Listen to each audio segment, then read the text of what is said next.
দোকান বন্ধে প্রভাব পড়ল কীর্ণাহারেও। সমগ্র রাজ্যের পাশাপাশি বুধবার দুপুর 12টা পর্যন্ত বন্ধ থাকলো কীর্ণাহারে অধিকাংশ ঔষধের দোকান। বেঙ্গল কেমিস্ট অ্যান্ড ড্রাগিস্ট অ্যাসোসিয়েশনের ডাকে এই ধর্মঘট পালন করা হয়।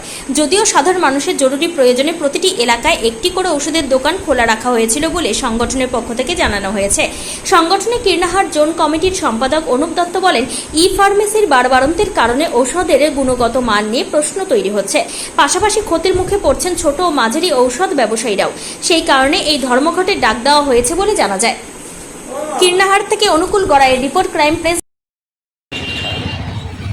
বন্ধ ভেজাল ওষুধ অনলাইনের মাধ্যমে চলে আসছে এবং ই ফার্মেসিকে যেভাবে ডিসকাউন্ট দিচ্ছে, ডিপ ডিসকাউন্ট দিচ্ছে, আমাদের দোকানদারদের সঙ্গে কম্পিটিশন করা খুব মুশকিল করছে।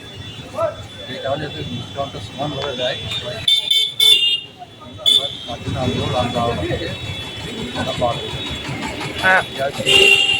কতক্ষণ বন্ধ? কেন্দ্র কমিটি রাজকীয় ভাব বসবাস।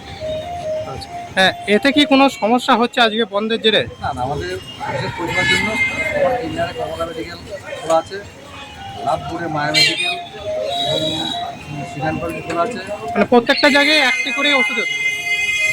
নানুদের সিভিল ফার্মেসি খোলা আছে। এতে অনেকেই দেখা যাচ্ছে যে অনেকে সমস্যায় পড়ছেন, অনেকে ইমার্জেন্সি ওষুধ নিতে এসে ওষুধ। কোনো অসুবিধা নেই। কতক্ষণ চলবে? দুবার আপনার নাম?